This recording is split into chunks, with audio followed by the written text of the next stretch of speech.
Welcome to the Opt-in Podcast. I am Melissa Franks, your host, and this is where we go from surviving and thriving in business. And I am going to start introducing, whenever the spirit moves me, a part of this podcast where we talk about the impact of current events on the business climate. In fact, I'm launching a newsletter later this week. So for those of you that are on my email list, you are going to start getting a weekly newsletter that talks specifically about the impact of the political climate, the global economy, and just things that are happening around the world to you, the business owner. And if you're not a business owner and you're listening to this, guess what? It impacts you too. The reason that I'm doing this is because often social changes occur or political changes occur. And while we can understand at a big picture or a grand construct, whether we like it or we don't, often it's difficult to take that information and those changes and what's being proposed and break it down and figure out, what does it actually mean for my business? What does it actually mean for my employees? How is this really going to impact me? We hear often these days in the news, lots of conversations about tariffs, and everybody's got an opinion about whether or not the general populace understands what a tariff is or not and how it's going to impact them. And it got me thinking that what's even more nuanced is the understanding inside of a business what the implications are of some of these changes, because nobody's talking about it. So here we are. We're going to spend a little bit of time, again, when the spirit strikes me, and right now it's striking me a whole bunch, so you may be hearing more on this than not, talking about these topics. And today, specifically, what I want to talk about is the movement. I don't even have a better word for that. The movement to abolish DEI, diversity, equity, and inclusion. And that was like a gut punch when I saw it. Now, I actually have a couple, I might have a little bit of a controversial perspective about this for those of you that are in support of DEI. And I'll share that with you as we go along. But I really thought that it would be an interesting conversation to have for me to talk about it. I was just talking to somebody yesterday and I said, I have a lot of passion on this topic and I want to be really vocal because I think that it's important that we're vocal. And she said, frankly, she's talking to a lot of public figures that are female and white in the space, and they're not touching it with a 10-foot pole. And I said, that's exactly the problem. And here is why. I am a success story of DEI policies. I am female and I am white, and I grew up in a middle-class Northern California suburb.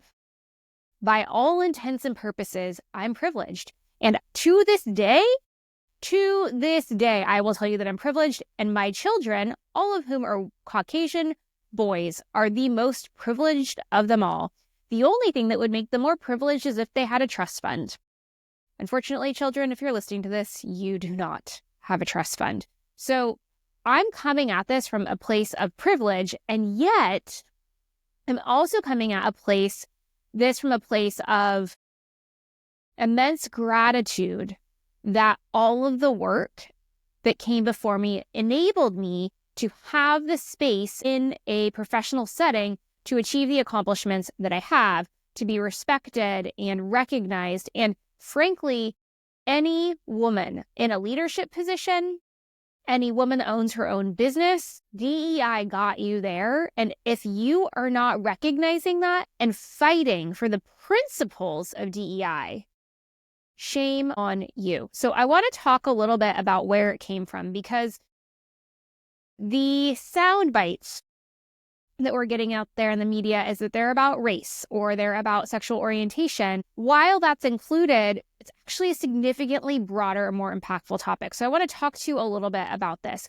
In the 1950s and 60s, we all know that there was a civil rights movement. And in fact, in 1964, the Civil Rights Act was passed, which forbid discrimination in the workplace, specifically on the basis of race and gender and religion and national origin. That was what the Civil Rights Act was all about. It wasn't just race and it wasn't just gender, but it was also religion and national origin. And I have to tell you that sitting here right now, our president just signed an executive order that mandated an elimination of bias against Christians, anti-Christian bias. Guess what, dude? In 1964, A law was passed saying that you cannot have bias. You cannot discriminate against those that are Christian. There was no fine print that said, we're talking about all religions except Christianity, except those identifying as Christian. That's actually not what happened at all. This law, 1964, it is 61 years old. That law is what gave the foundation for protections across the spaces. I want you to know also that here it does not say anything about sexuality at all. And then as we move forward, we started to have the affirmative action movement. That's again something that you've probably learned in history books, and it was in the 1970s and the 1980s. And that was specific. So the foundation was laid for diversity, equity, and inclusion with the Civil Rights Act of 1964. And then the affirmative action campaign went a step further. And I want you to note, please, that in the time frame, 1970 to 1980, women could still not get a loan on their own. They could still not get a credit card on their own. They still could not open a bank account alone. They could not own assets on their own. They had to be married and have a man own it with them. Okay? So what trumped gender equality in these spaces and gender equity in these spaces was affirmative action. And affirmative action was specifically targeted at marginalized communities. And I want to say this loud and clear because this will come up over and over and over again. The marginalized communities are not just communities that are of varied race. Marginalized communities are also the poorest communities. And spoiler alert, some of the poorest states and communities in the United States of America have entirely Caucasian populations. Marginalized communities are Native Americans who were here before anybody else was. Marginalized communities are also the African American population, which has the highest incident of incarceration for African American males in comparison to any other race and any other gender pool, right? So marginalized communities, there is a lot of detail and refinement about how that's defined, and it wasn't just race. It was also a consideration of the socioeconomic environment for which they lived and the opportunities they had to step out of and do differently. And so affirmative action was put into place to support all of those individuals that were disadvantaged, whatever that meant. The other thing that I want to point out to you right now is that the civil rights movement and affirmative action had nothing to do with differently abled people. Nothing. We get to 1980, which was, 45 years ago, and we had done nothing to protect or to eliminate discrimination or bias for those that are differently abled. And that includes people that were in a tragic accident and are now in a wheelchair. That includes people that maybe had a limb severed or had a birth defect. I'm not even talking about the cognitive abilities of a human and how they can be incredibly gifted in some spaces and incredibly challenged in others. I just want you to keep that in mind. And then in the 1990s, so now, women can have a bank account and they can get a credit card and they can take out a loan. Lucky them. And this is where the nuance started to come in and equity and inclusion started to become a topic of conversation. You have to remember that now women are really in the workforce consistently, and they're striving for more. They want to move up the ranks. They want to sit in the boardrooms. They want to have C-suite titles. We just want a piece of the pie, and we're smart and brilliant and capable. And in the 1990s, the concept of making sure that policies were in place so that there was equity, that people were getting paid fairly for the job that they were doing, that they had similar opportunities and advantages, inclusion, that, things weren't happening from a business perspective and promotions weren't being decided in a strip club with the boys smoking cigars on a Tuesday night. Still happens, by the way. But it was all about fairness. What can we do to make things more fair, to level the playing field? And that's where we are today. And so somehow, this conversation about DEI has come down to a couple of things. It has come down to a race conversation. It has come down to an us against them conversation. It has become incredibly polarizing, and you can even see it happening inside of businesses. And now here's where I get a little bit controversial. So I'm not exactly sure when it happened, but what I can tell you is that it was like 2010-ish, around there. All of a sudden, we started to see in large corporations departments pop up. And they were DEI departments. And then all of a sudden you had chief diversity officers. And generally speaking, the chief diversity officers were people of color. And often they were female people of color, to be candid. I told you I'm going to make you a little bit uncomfortable. And now I don't know why businesses made this decision, but they put people in charge of diversity practices and equity practices and inclusion practices. And the reality is inside, because remember, I had a front freaking row seat. Okay. The reality is that this was a PR stunt. This was a company's ability to bring somebody out into the public eye, have them talk about it, attend seminars. They were a spokesperson for the company from a social justice perspective. It was used as a recruitment tool. And speaking on firsthand knowledge, the departments were wholly ineffective and generally speaking, underfunded, and the people in charge didn't really have any authority. It was all for show. Now, is this every corporation? Heck no. I firmly believe that there are some businesses out there that really have a well-funded and substantial DEI program, and they're doing all sorts of things to reach into marginalized communities and hire from within. They're doing a lot of philanthropic activities to work on things, and they're also spending a lot of time making salary adjustments so that women have equal pay. I firmly believe that that's happening. What I also know is based on the hundreds of female executives that I have worked with and met over the past decade, that generally speaking, it was just a rubber stamp and to say, don't look at us, we don't have a problem here.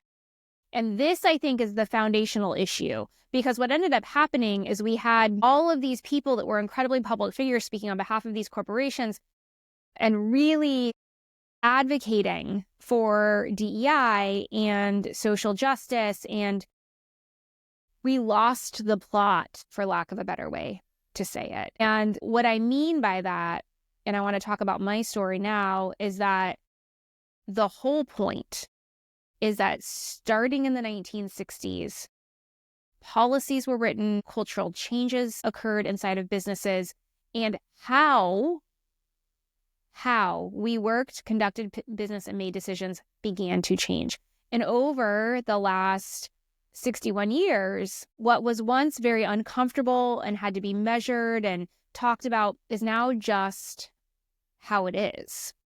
And so when public figures like the president get out and say, we're rolling back DEI, we're eliminating DEI, we're taking down websites that are going to talk about the opportunities, we're going to take down websites that talk about how to file a complaint if somebody's in violation with the Civil Rights Act of 1964, we're going too far. And here is why. So as I mentioned, I am super privileged. If you're watching this on YouTube, you know I am blonde-haired, I am blue-eyed, I am white. And I lived in a teeny tiny farming community. I went to a very small college 10 minutes from my home because I could afford it without taking out student loans. I worked full-time through college so that I wouldn't have debt. And I lived with my parents the whole time. And it serves you to know that the population of that school was about 70% women. And out of those women, all of them were either nursing or education majors. Less than 5% of all of the women at that campus were majoring in something else. That was a school that pumped out those two disciplines. And I got incredibly lucky when I got my first corporate job. Honestly, if it hadn't been offered to me, I don't really know what would have happened. But it doesn't serve us to do a little sliding doors moment because I can't even consider the other. What I can tell you is that for a very long time, hard work and determination and grit helped me climb the corporate ladder for an incredibly long time. And then something happened. I was in middle management. I was a director of probably strategic initiatives. I don't know. I had crazy titles that didn't have anything to do with what I was doing because what I was doing was top secret and we couldn't actually tell people what I was doing. But anyway, I was a director and I got moved into like this funky chief of staff, but don't call her a chief of staff role because we were selling companies and breaking companies apart and putting new companies back together. And it was all just like a big mess. And as the dust was settling, I was responsible for putting the organizational chart back together. And there was a very strict policy tied to bonus attainment. So actual like cash value for there to be a certain percentage of women in executive roles. And the dust settled and we looked at the organization chart and it was all men, all men. It's not surprising. I worked in financial services and the company was a multinational company, not headquartered in the US. So this was not surprising that it literally was all men and they were all white of a certain age range. And we had a problem. We had a problem because we weren't going to get the organizational chart approved. And at the time, based on the numbers, they just needed one woman. Just one. So I became a global executive because they needed just one. My job didn't really change. I didn't have a new job description. In fact, I don't even think I had a job description. One could argue, was I doing executive work before? And this was just an equity move to give me the job title that I deserved? I would argue yes, because some of the stuff that I was doing was shocking for a middle manager to be responsible for and have authority around. But it's either here nor there. I didn't get a pay increase and nothing really changed for me. In fact, I had less direct reports. And my job got super complicated and it was horrible. But by making that change and promoting me to an official executive, we were able to check the box and everybody was able to get their bonus. And that continued to be my story for the next 5 years. You see, I may never have broken the ceiling of COO. I may never have entered the executive suite if it wasn't for a DEI policy. And I share that with you because this time frame was 2017, 2018, 2019. This was not 35 years ago. This just happened. And to take it a step further, again, in the fall of 2021, when we were redesigning the organizational chart again, and the female CEO had left the business and I was left as the one person standing, you know what they couldn't do? They couldn't remove me. Do you know what they wanted to do? Remove me. Why? Because I had the loyalty of the entire company. Why? Because I was a whistleblower. Why? Because I was controversial and spoke out. Yet they could do nothing until they found another woman to replace me.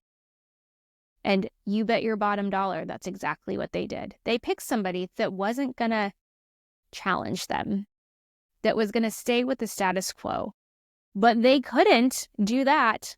They couldn't let me go until they made sure that they checked that metric so they could keep their bonuses intact. I wish I was making this up. I wish I was. And I'm not speaking poorly of them because this was just the way the decisions were made.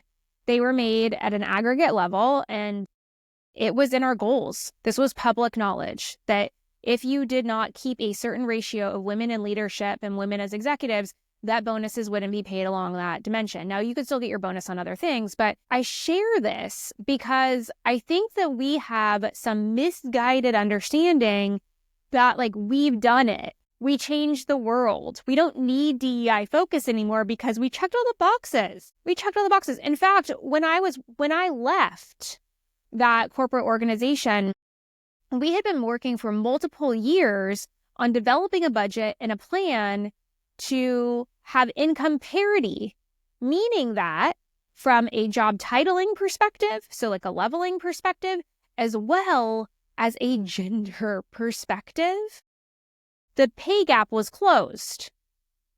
because it was horrific. And the reason it was horrific is many of these people had worked for the company for 30 years. They had worked for the company at a time where women made less, significantly less than men. And we weren't making a whole lot of traction on achieving the goal of pay parity. Because under the covers, in the weeds and the details, equity still has not been achieved. So when I started to see all of this noise about DEI going away and executive orders and all this stuff, this fury rose up in me. Because it was so misguided. And the fury has been kind of sitting there because I also feel like we've bastardized what the intent was to a certain extent. Because we haven't gone back to what the principles are, where we have a diverse workforce. You know what one of the benefits of a diverse workforce is?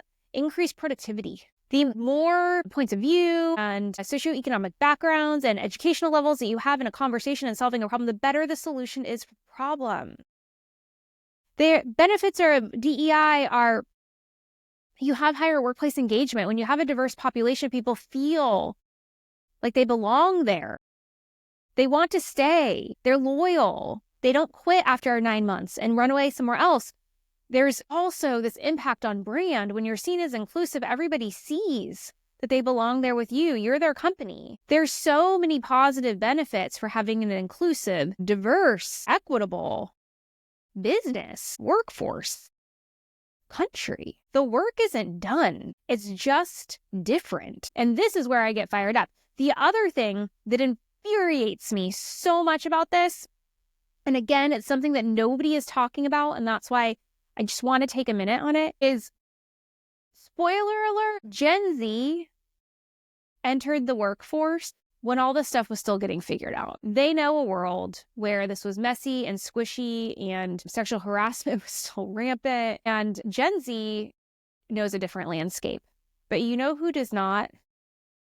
The millennials, did I just say Gen Z? Gen X knows the real landscape. However, millennials, Gen Z, Gen Alpha are showing up to their first real adult job, their part-time job when they're in high school or college, and they know nothing other than an environment of DEI in the business. They know nothing other than all of the policies that are put in place to ensure that there's diverse practices in hiring. They know nothing other than pay being offered that's equitable by all. They know nothing other than a workplace that invites and includes everybody, regardless of ability or background or skin color or gender or affiliation. There is an expectation, like the minimum to get them to walk into the door expectation, that this is the environment that they are about to enter. They know no different. Their educational institutions raised them this way. So how dare you think that you can abolish DEI and at the same time capture the intention and loyalty of the younger generations that know nothing other than a DEI world? There are people every day that I talk to that are frustrated with the Gen Z workforce. They're non-committal. They change their mind on a whim. They're demanding. Imagine what's gonna happen when you eliminate DEI. We are not operating in the 1970s and 80s anymore. The way we do business, the way we conduct ourselves is foundational to the Civil Rights Act and affirmative action and the 1990s push for equity and inclusion. This is what our business culture and climate in the United States of America is. So no, sirs. No, you cannot take away DEI. Legally, there's a lot that you can't do, and societally, we can't accept it because we're just getting started. And our populace expects for us to operate that way. Can you imagine a world where discrimination occurs again? Can you imagine a world in which you're excluded by the way you look, by the way you talk, by the God that you believe in? This is what we are inviting into the fold. This was a moment where those with the most authority in the land stood up and said, we are okay with hate. And I, for one, cannot sit by and let it happen. My invitation to you is to think about how your life has been impacted by policies and practices and laws that originated from DEI. I want you to consider for a moment what would be different if everybody's memories were wiped and this went away. For me, I can tell you that I wouldn't have my own business right now. For me, I can tell you that I would still be in a home where domestic violence was prevalent. For me, I would tell you that I was living a life where I was in danger and I had no financial way to get myself out. You see, DEI isn't just a token phrase. It's not just a radical idea. It dramatically improved the lives of generations. One of the things that Project 2025 wants to get rid of is no-fault divorce, which means that a woman can no longer ask for a divorce from a man because she doesn't want to be there anymore. And I will tell you, because I've lived it myself, that until they leave a mark or they put you in the hospital, you can't prove domestic violence very well. And so a fault divorce based on the preponderance of DV is almost impossible to get. The foundation that the Civil Rights Act laid in 1964 and all of the work that came after that is what made no-fault divorce possible. Saved millions of lives, women and children.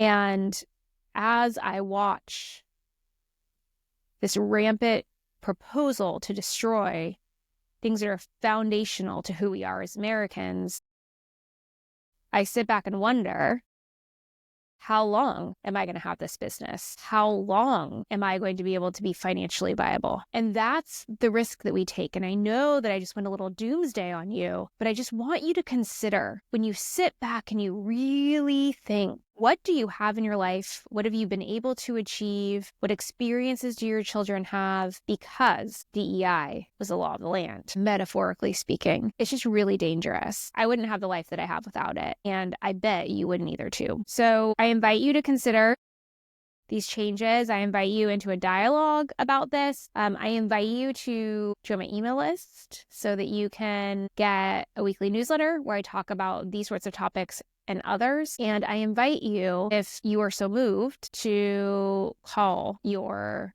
government officials and voice your opinion on what's happening with DEI and anything else, quite honestly, that's been coming down as an executive order. I know that I've been making a lot of phone calls, and I invite you to use your voice in whichever way you are so compelled. I appreciate you getting to spend some time listening to me talk a bit about how DEI will impact you and your business and the workforce at large. And I invite you also to consider, as you look at your business as a whole, how you can really retain the spirit of diversity, equity, and inclusion in your teams, the people you work with, the customers and clients that you serve. We are in a divisive environment right now, and the best thing that can be used to challenge hate is love and joy. And you as a small business owner have the ability to do that with your business culture, your brand, the people you hire, the team that you cultivate. And so you don't have to speak out and say you're an objection. Your actions will speak louder than words. Look at Ben and Jerry's. They're doing exactly that. I hope you all have a wonderful day. And until I see you again, you are wise and you are strong and you are capable, and I believe in you.